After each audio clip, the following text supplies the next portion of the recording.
నమస్తే welcome to APTS Telugu news. ముందుగా headlines. ఎవరు ఎన్ని కుట్రలు చేసినా మీరు నా ధైర్యం. ఏలూరు సిద్ధం సభలో సీఎం జగన్. విశాఖలో సంచలనం రేపుతున్న ఎంఆర్ఓ దారుణ హత్య. నిందితుల కోసం పోలీసులు గాలింపు.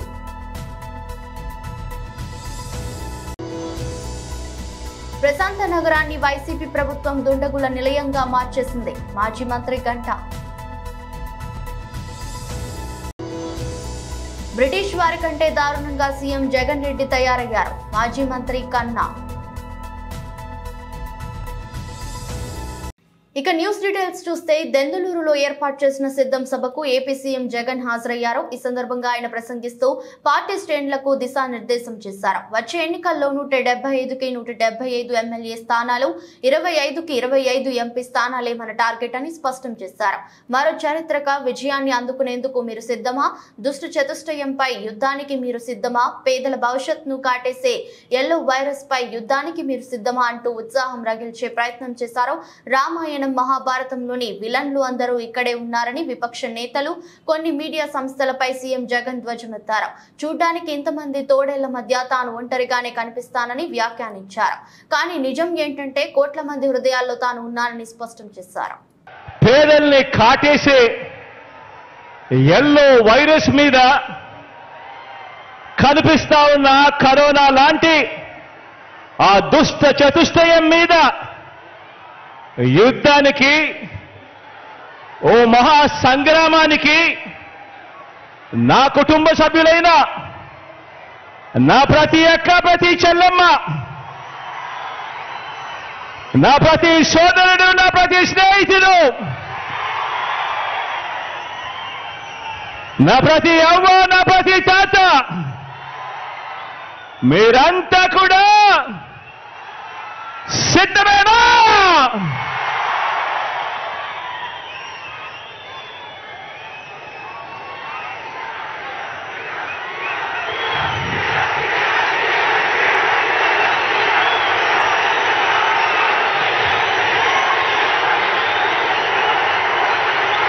రామాయణము, మహాభారతము మన కర్మ ఏమిటంటే మన రాష్ట్రంలో రామాయణము, మహాభారతము. విశాఖ రూరల్ తహసీల్దార్ సనపల రమణయ్య దారుణ హత్యకు గురయ్యారు. శుక్రవారం రాత్రి కొమ్మాదిలోని ఎస్టీబీఎల్ సినీ థియేటర్ వెనుక చరణ్ క్యాస్టల్స్ అపార్ట్మెంట్ లో 5వ అంతస్తులో నివాసం ఉంటున్నారు. పోలీసులు అందించిన ప్రాథమిక సమాచారం మేరకు శుక్రవారం రాత్రి సుమారు 10 గంటల 15 నిమిషాలకు ఫోన్ రావడంతో ఫ్లాట్ నుండి కిందకి వచ్చిన తహసీల్దార్ ఓ వ్యక్తితో 10 నిమిషాల పాటు ఫోన్ లో సంభాషించారని, ఆ సమయంలో అక్కడికి చేరుకున్న గుర్తులేని వ్యక్తి తన వెంట తెచ్చుకున్న ఇనుప రాడ్తో ఆయన తలపై బలంగా కొట్టడంతో అక్కడికక్కడే కుప్పకూలిపోయారు. రక్తపు మడుగులో పడి ఉన్న రమణయ్యను వెంటనే స్థానికులు అరవిలో అపోలో హాస్పిటల్స్ కు తరలించగా హాస్పిటల్లో అత్యవసర చికిత్స పొందుతూ ఆయన మృతి చెందారు. సంఘటన స్థలానికి చేరుకున్న పోలీసులు అపార్ట్మెంట్ సెల్లార్ లోని సీసీటీవీ ఫుటేజ్ లో రికార్డ్ అయిన దాడి దృశ్యాలు సేకరించడంతో పాటు డాగ్ స్క్వాడ్, క్లూస్ టీంలతో కేసు విచారణ ప్రారంభించారు. సంఘటన స్థలానికి చేరుకున్న Visakhapatnam police commissioner Ravishankar land ఇష్యూకు సంబంధించి గొడవ జరిగి ఉండొచ్చని అనుమానం వ్యక్తం చేస్తున్నారు.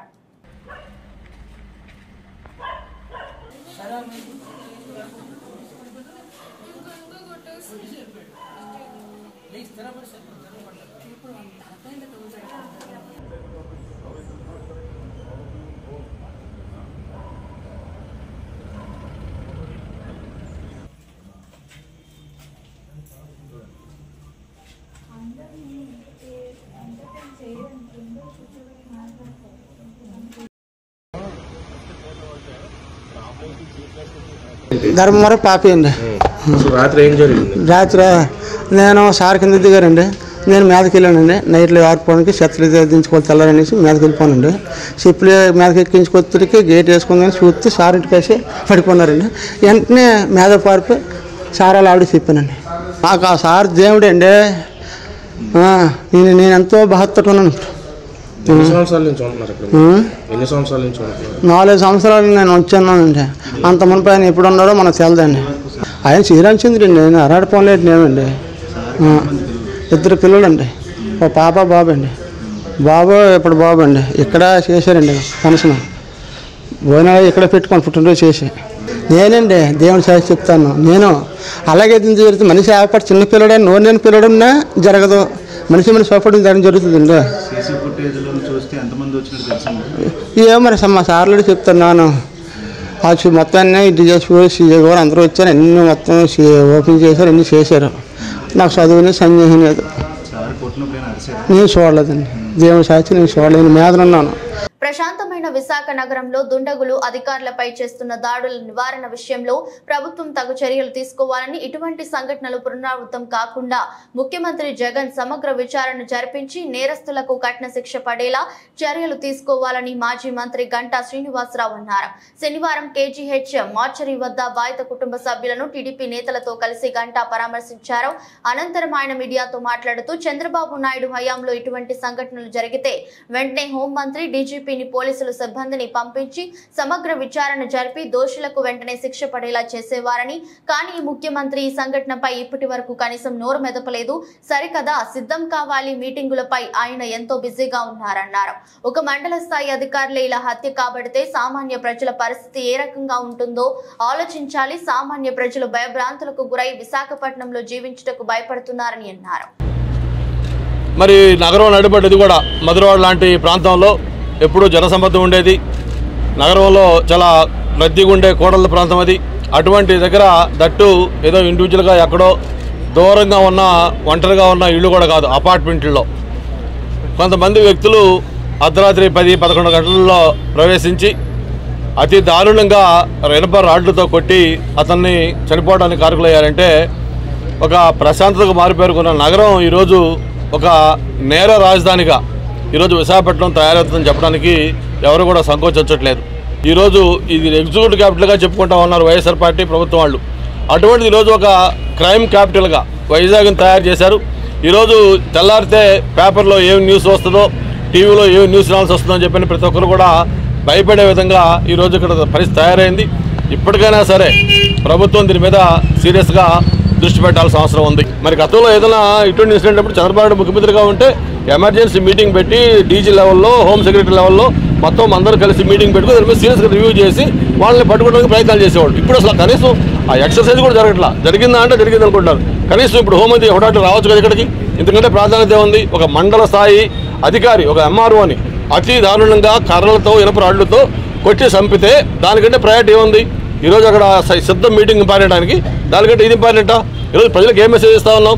డెఫినెట్గా ముఖ్యమంత్రి లేకపోతే హోంమంత్రి లేకపోతే కన్సర్న్ డీజీపీ వచ్చి ఇమీడియట్గా అసలు దాని మీద రివ్యూ చేయాలి కదా. ఇంకోటి భయపడాలంటే ఆ మాత్రం కనీసం ఎక్సైజ్ చేయాలి కదా.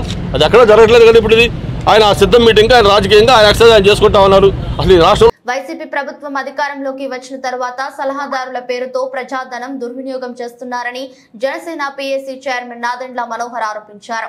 శనివారం గుంటూరు జనసేన పార్టీ కార్యాలయంలో ఏర్పాటు చేసిన మీడియా సమావేశంలో మాట్లాడుతూ కేవలం ప్రభుత్వ సలహాదారులుగా ఉన్నవారంతా కేవలం జగన్ కు స్క్రిప్ట్లు రాయడమేనని, అంతకు మించి వారికి పెద్దగా పని లేదన్నారు. జడ్జీలకు ఇచ్చే జీతాలు ఆయా సలహాదారులకు జీతాలు అందిస్తున్నారని, ఎందుకు నెలకు 20 లక్షల వరకు జీతాలు అందిస్తున్నారో, కేబినెట్ హోదా ఎలా కల్పిస్తున్నారో చెప్పాలని కోరారు. ఆంధ్రప్రదేశ్లో జగన్మోహన్ రెడ్డి గారి ప్రభుత్వం ఏ విధంగా ఒక కొత్త వ్యవస్థని రాజ్యాంగేతర శక్తులుగా మార్చి వాళ్ళకి పదవులు ఇవ్వడమే కాకుండా ప్రత్యేకమైన నిధులు కేటాయించుకుంటూ కొన్ని అఫీషియల్గా, చాలా వరకు అన్అఫీషియల్గా రాష్ట్రంలో పరిపాలించడానికి సలహాదారుల నియామకం గురించి మేము ప్రశ్నించాం. ఈరోజు ఫ్యాక్ట్ చెక్ అని ప్రత్యేకంగా సాక్షి పేపర్లో నేనేదో బుకాయించినట్టు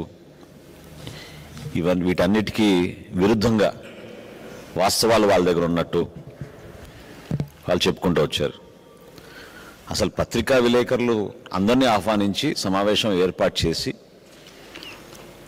ప్రభుత్వాన్ని మేము కొన్ని డిమాండ్స్, కొన్ని ప్రశ్నలు అడిగినప్పుడు ప్రభుత్వం నుంచి స్పందన రావాలి. కానీ ఈ పత్రికకి దానికి ఏం సంబంధం? వాళ్ళు ఎందుకు ఫ్యాక్ట్ చెక్ చేస్తున్నారు? ఫ్యాక్ట్ చెక్ చేసే అధికారం ప్రత్యేకంగా ఆ పత్రికకి ఎందుకుంది? ఈనాడులో ప్రచురించినంత మాత్రాన పాపం రామోజీరావు గారు చేసిన తప్పేంటి దీంట్లో? ఆయన గురించి ప్రస్తావించడం. మీరు డిబేట్కి రండి. జనసేన పార్టీ తరఫున నాదెండ్ల మనోహర్ మీతో సిద్ధంగా ఉన్నాడు డిబేట్ చేయడానికి. వివరాలతో సహా నేను మాట్లాడతాను.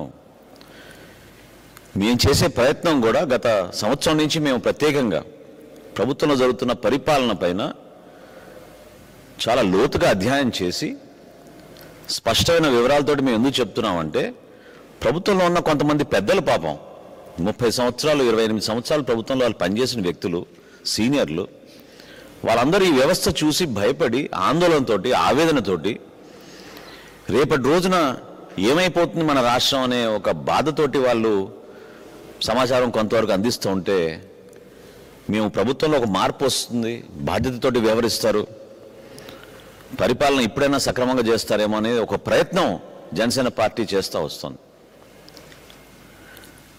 రాసిన ఆర్టికల్ వెనక నేను గతంలో కూడా చెప్పా, పౌరులు మన రాష్ట్రంలో ఆవేదనతోటి ఒక పబ్లిక్ ఇంట్రెస్ట్ లిటిగేషన్ వేసినప్పుడు గౌరవ హైకోర్టు బెంచ్ అంటే చీఫ్ జస్టిస్ పీకే మిశ్రా గారు, అదేవిధంగా ఆనరబుల్ హైకోర్టు జడ్జి సోమయాజులు గారు వాళ్ళు చేసిన అబ్జర్వేషన్స్ ఆ రోజు ఏంటంటే, ఇది ఒక కొత్త సర్వీస్ మీరు క్రియేట్ చేస్తున్నారా, కొత్త క్యాడర్ మీరు క్రియేట్ చేస్తున్నారా? బ్రిటిష్ వారి కంటే దారుణంగా సీఎం జగన్ రెడ్డి తయారయ్యారని మాజీ మంత్రి కన్నా లక్ష్మీనారాయణ విమర్శలు గుప్పించారు. శనివారం మీడియాతో మాట్లాడుతూ వ్యాపారం పేరుతో భారత్ కు వచ్చి సొంత సైన్యం ఏర్పాటు చేసుకుని బ్రిటిష్ వారు మొత్తం దేశాన్ని ఆక్రమించి ఇక్కడి సంపద కొల్లగొట్టారన్నారు. అదేవిధంగా జగన్ రెడ్డి జైలు నుంచి బయటకు వచ్చాక ఎలాగైనా రాష్ట్రానికి ముఖ్యమంత్రి కావాలని గత ఎన్నికల్లో నోటికొచ్చిన అబద్దాలన్నీ చెప్పారన్నారు. మోసపు హామీలతో ఒక్క ఛాన్స్ అని ప్రజల్ని నమ్మించి ముఖ్యమంత్రి అయ్యాక వారి తలల మీద కూర్చున్నారని మండిపడ్డారు. తన అధికారం సంపదలో వాటా అడుగుతారని, ఆఖరికి సొంత తల్లి చెల్లిని కూడా తరిమేశారన్నారు. తండ్రి తరువాత తండ్రి అయిన బాబాయిను చంపించాడని కూడా వెనుకాడలేదన్నారు. భారతదేశంలో తానే గొప్ప ధనవంతుణ్ణి కావాలన్న తన కోరికను నెరవేర్చుకోవడానికి రాష్ట్రాన్ని లూటీ చేశారని ఆరోపించారు. మాసాలు జైల్లో ఉండి క్షుణ్ణంగా బ్రిటిష్ పాలనను గురించి తాను రీసెర్చ్ చేశాడు. రీసెర్చ్ చేసి బయటకు వచ్చి ఎట్లా అయినా 19 ఎన్నికల్లో ప్రజల్ని నమ్మించగలిగితే తన లక్ష్యం ఏదైతే ఉందో భారతదేశంలో అత్యంత ధనికవంతుడు కావాలి అనేటువంటి లక్ష్యాన్ని ముఖ్యమంత్రి అయితే కానీ చేరుకోగలను అనేటువంటిది తన తండ్రి ముఖ్యమంత్రిగా ఉన్నప్పుడు చూశాడు.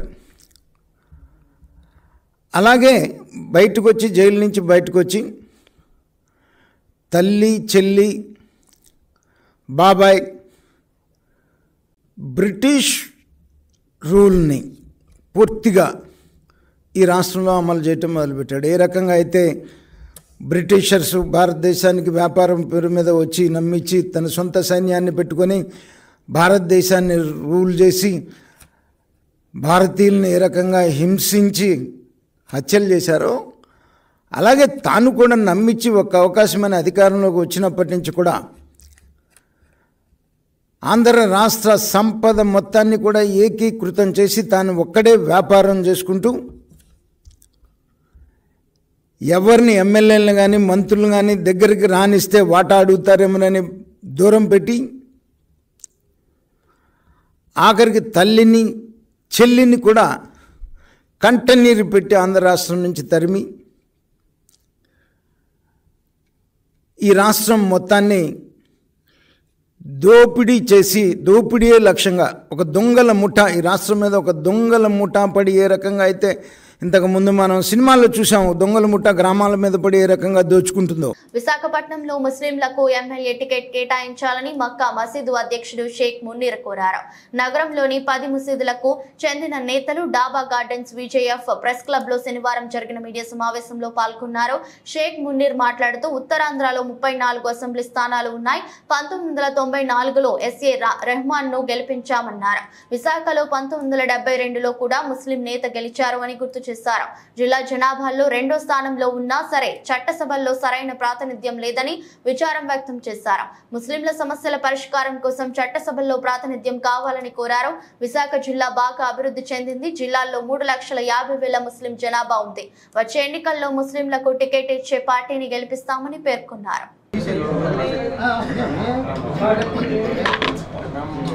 నా పేరు షేక్ అబ్దుల్ మునీర్, మక్కా మసీద్ ప్రెసిడెంట్ని నేను. ఈరోజు ముస్లిం సామాజిక వర్గంలో గుర్తింపు లేవు ప్రధాన పార్టీలని రిక్వెస్ట్ చేస్తున్నాం. 34 స్థానాలు ఉత్తరాంధ్రలో ఉన్న ఎటువంటి స్థానం కల్పించలేదు. గత 30 ఏళ్ళుగా కరెక్ట్ చెప్పాలంటే 72లో దీన్ గారికి అవకాశం ఇచ్చారు, మెజార్టీతో గెలిచి చూపించారు. 94లో ఎస్ఏ రెహమాన్ గారిని అవకాశం ఇచ్చారు, ప్రజలు గెలిపించి చూపించారు. 30 ఏళ్ళు అయింది ఈరోజు వరకు. ఈ యొక్క సామాజికం నుంచి ప్రతిసారి ఇదే సమస్యలు జరుగుతున్నాయి. మమ్మల్ని గుర్తింపు లేకుండా ఒక పక్కన పెట్టేశారు. ఈరోజు మేము 2వ స్థానంలో ఉన్నాం. ఇక్కడ మా మెజారిటీ అలా ఉంది. అయినా మమ్మల్ని గుర్తించాలని మా యొక్క సమాజం ఎలా ఉందంటే ఈరోజు మాకు ఒక సరైన నాయకుడు ఉన్న అవకాశం ఇవ్వట్లేదు. మా ఎదుగుదలని ఆపుతున్నారు. అవకాశం కల్పించి ముస్లిమ్స్ యొక్క సమస్యలని దూరం చేయాలని ప్రతిసారి ఎలక్షన్స్లో కోరటం జరుగుతుంది. అయినా గుర్తింపు లేదు. 75 సంవత్సరాలు స్వాతంత్రం వచ్చి మాకు 50 సంవత్సరాల కిందట అవకాశం ఇచ్చారు, 30 సంవత్సరాల కిందట అవకాశం ఇచ్చారు. 30 సంవత్సరాల తర్వాత ఈరోజు వారికి ఎటువంటి అవకాశాలు కల్పించలే. ప్రధాన పార్టీని రిక్వెస్ట్ చేసేది ఒకటే, విశాఖ జిల్లా ఈరోజు చాలా అభివృద్ధి చెందింది. ఇటు మొత్తం ఉత్తరాంధ్రలో ముస్లిమ్స్కి ప్రాధాన్యత ఇస్తే ఇది మొత్తం 34 వర్గాలు. విశాఖ రూరల్ ఎంఆర్ఓ రమణయ్యను హత్య చేసిన వ్యక్తిని గుర్తించామని విశాఖ నగర కమిషనర్ రవిశంకర్ ప్రకటించారు. శనివారం మధ్యాహ్నం ప్రెస్ మీట్ నిర్వహించిన ఆయన హత్య చేసిన నిందితుడిని గుర్తించినట్లు, నిందితుడి కోసం ప్రత్యేక బంధాలు ఏర్పాటు చేసినట్లు తెలిపారు. నిందితుడు విమానం ఎక్కి వెళ్లాడని, టికెట్ బుక్ చేసిన ఆధారాలు కూడా ఉన్నాయని తెలిపారు. నిందితుడిని పట్టుకునేందుకు 10 ప్రత్యేక బృందాలు ఏర్పాటు చేశామన్నారు. నిందితుడిపై గతంలో ఏమైనా కేసులు ఉన్నాయా అనేది పరిశీలిస్తున్నామని తెలిపారు. నిందితుడు చాలా సార్లు ఎంఆర్ఓ ఆఫీస్ కు వెళ్లినట్లు గుర్తించామని, నిందితుడు మరింత దూరం పారిపోతాడనే కారణంతోనే కొన్ని వివరాలను చేపట్టలేదని సిపి తెలిపారు. In CID, now he has joined Visakhapatnam city police. మన విశాఖపట్నం రూరల్లో ఇంతకుముందు పని చేసి ట్రాన్స్ఫర్ మీద వెళ్ళిపోయిన సనపాల రమణయ్య గారు. Sanapala Ramanaiah he is now presently working in Bondapalli in Vizianagaram. అక్కడికి మొన్ననే ట్రాన్స్ఫర్ అయ్యి వెళ్ళిపోయారు. Very unfortunate incident. ఎస్టర్డే మన కొమ్మాడి జంక్షన్ పక్కన వాళ్ళ అపార్ట్మెంట్ ఉంది. అక్కడ ఆచూకీ తెలియని వ్యక్తి ఒకతను నైట్ అరౌండ్ 10 o'clock వచ్చేసి ఆయన కిందకి వచ్చి ఇద్దరితో మాట్లాడి వెళ్ళిపోతున్నప్పుడు వెంటనే ఆయన మీద ఆయన్ని టాక్స్లో ఎంగేజ్ చేసుకొని ఆయన మీద రాడ్తో కొట్టడం జరిగింది. కొట్టిన వెంటనే అక్కడే ఆయన కొలాప్స్ అయిపోయారు. ఈ సంఘటన నిన్న నైట్ 10 o'clock జరిగింది. జరిగిన వెంటనే కొంతసేపు తర్వాత మాకు డయల్ 112కి కాల్, మన కంట్రోల్ రూమ్కి కాల్ వచ్చింది. వచ్చిన వెంటనే మా టీమ్స్ అన్నీ కూడా అక్కడ అటువైపు వెళ్ళింది. సిమిలర్లీ మేమందరూ కూడా క్రైమ్ సీన్కి వెళ్ళినాము. వెళ్ళి అక్కడ ఉన్న సీసీటీవీ అన్నీ కూడా పరిశీలించటం జరిగింది. ఆ సీసీటీవీలో దొరికిన ఆధారం బట్టి తర్వాత ఎంఆర్ఓ ఆఫీస్కు సంబంధించిన సిబ్బందులందరితో కూడా ఎంక్వైరీ చేసి, అదేవిధంగా ఎస్కేప్ రూట్స్లో ఉన్న సీసీటీవీస్ అన్నీ కూడా చూసి విచారణ అంతా చేసిన తర్వాత ఈ అక్యూజ్డ్ ఆచూకీ అంతా కూడా మాకు ఇప్పుడు ఇన్వెస్టిగేషన్లో బయటపడింది. ఆయన గురించి ఇప్పుడు ఆయన్ని పట్టుకోవడానికి దాదాపు ఒక 10 టీంలు ఏర్పాటు చేసేసి చూస్తున్నాము. ఆయన మన ఎయిర్ రూట్ ద్వారా కూడా బయటకు వెళ్ళినట్టు సమాచారం ఉంది. అది కూడా ఇప్పుడు విచారిస్తున్నాము ఎయిర్పోర్ట్స్లో. ఈయనకు తర్వాత ఎంఆర్ఓ ఆఫీస్కు తాను ఎమ్మెల్యేగా గత 5 సంవత్సరాల అభివృద్ధిపై సబ్బవరంలో ఈ నెలలో జరిగే బహిరంగ సభలో వివరిస్తానని పెందుర్తి శాసనసభ్యుడు అన్నంరెడ్డి ఆదిప్ రాజ్ తెలిపారు.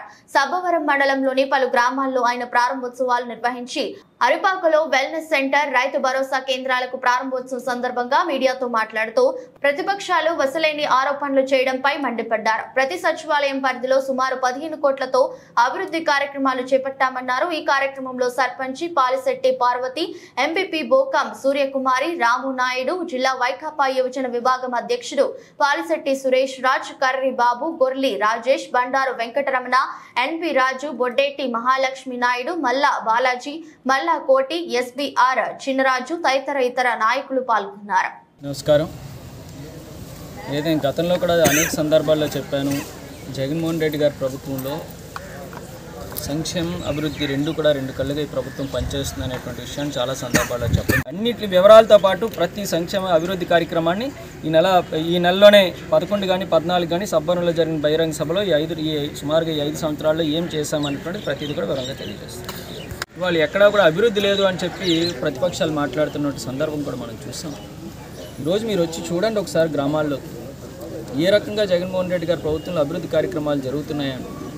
ఏ గ్రామంలోకి వచ్చినా సరే ఒక సచివాలయం బిల్డింగ్ని ఏర్పాటు చేసి ఆ సచివాలయం బిల్డింగ్లో అన్ని రకాలైనటువంటి సేవలు అందించేటువంటి సచివాలయం సిబ్బందిని పెట్టి, వాలంటీర్ వ్యవస్థను పెట్టి, మీకు ఏ అవసరం ఉన్నా సరే ఒక ఎంఆర్ఓ ఆఫీస్ చుట్టూనో, లేదంటే ఎండీ ఆఫీస్ చుట్టూనో, లేదంటే ఏ ఆఫీస్ చుట్టూ తిరిగేటువంటి పని లేకుండా ప్రతి గ్రామంలోని కూడా, ప్రతి సచివాలయం పరిధిలోని కూడా తక్కువ 15 కోట్ల రూపాయలకు తక్కువ లేకుండా వివిధ సంక్షేమ కార్యక్రమాల ద్వారా ఒక పైసా లంచం లేకుండా, కులం చూడకుండా, మతం చూడకుండా, రాజకీయం అనేటువంటి చూడకుండా వాళ్ళ ఖాతాల్లోకి డబ్బులు వేసేటువంటి కార్యక్రమం అనేక సంక్షేమ కార్యక్రమాలు 5 ఏళ్ళు విజయవంతంగా పూర్తి చేసి మళ్ళీ 2వ టర్మ్ ఎలక్షన్కి వెళ్ళబోతున్నారు ఎమ్మెల్యేగా. ఎంత మేర పెందుర్తి నియోజకవర్గంలో అభివృద్ధి జరిగిందని భావిస్తున్నారు? దీనికి సంబంధించి ఈ నెల 11 కానీ 14 కానీ సబ్బవరంలోనే ఒక బహిరంగ సభ కూడా ఏర్పాటు చేస్తున్నాము.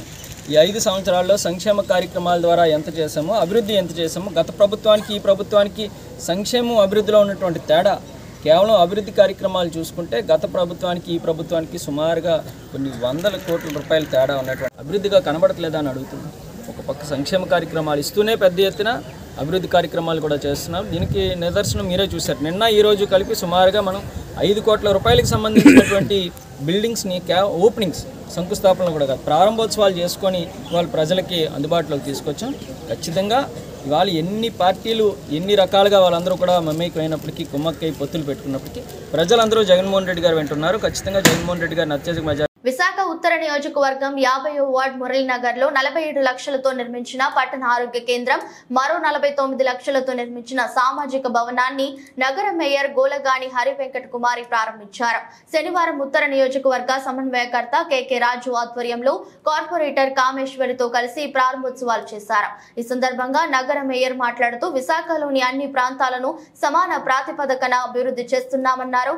ఈ కార్యక్రమంలో deputy floor leader Allu Shankar, standing committee సభ్యురాలు చెల్లా రజని, పలువురు పార్టీ నాయకులు, కార్యకర్తలు, అధికారులు, సచివాలయ సిబ్బంది పాల్గొన్నారు.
మాట్లాడుతున్నప్పుడు వస్తారా మీరు?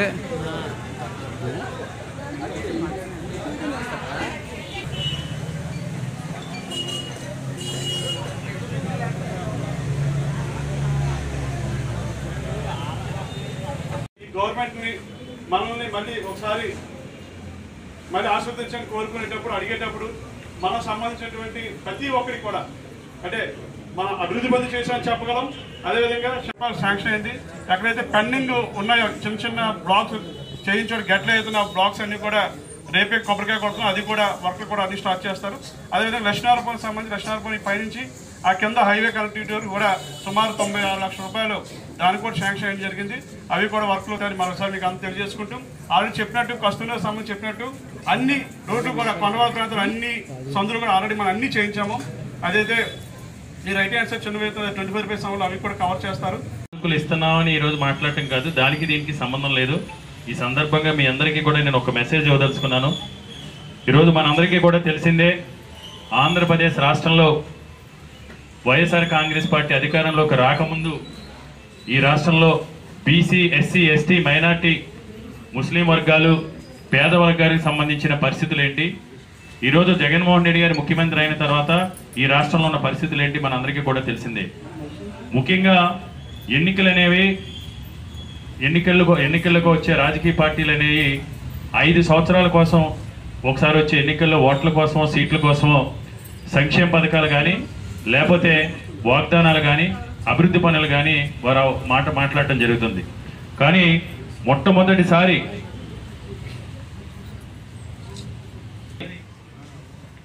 ఎన్నికల్లో ఓట్ల కోసమో సీట్ల కోసమో కాకుండా రాజకీయ ప్రయోజనాల కోసం కాకుండా ప్రజలిచ్చిన అధికారాన్ని ప్రజలిచ్చిన అధికారంతో ప్రతి క్షణాన్ని కూడా ఈ రాష్ట్ర అభివృద్ధి కోసం, ఈ రాష్ట్రంలో వెనుకబడిన వర్గాల వారి అభ్యున్నతి కోసం, ఈ రాష్ట్రంలో పేదరిక నిర్మూలన కోసం, ఈ రాష్ట్రంలో దశాబ్దాలుగా 10 సంవత్సరాలుగా ఉన్న ప్రతి సమస్యకి కూడా శాశ్వత పరిష్కారం చూపించడం కోసం ఏ నిర్ణయం తీసుకున్నా, ఏ అడుగు వేసినా, ఏ అభివృద్ధి గురించి ప్రణాళిక రచించినా దాంట్లో దీర్ఘకాలిక ప్రయోజనాలు ఉండాలి.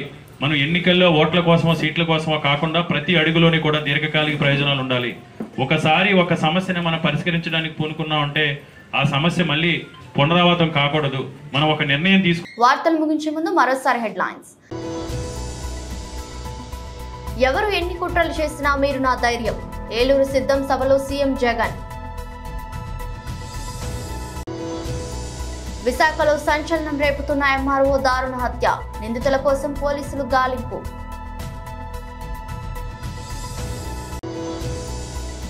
ప్రశాంత నగరాన్ని వైసీపీ ప్రభుత్వం దుండగుల నిలయంగా మార్చేసింది, మాజీ మంత్రి గంట.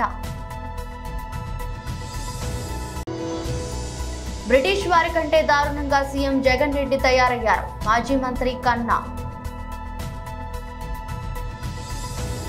ఇది రోజు బులెటిన్. మరో బులెటిన్లో మళ్ళీ కలుద్దాం. అంతవరకు సెలవు, నమస్కారం.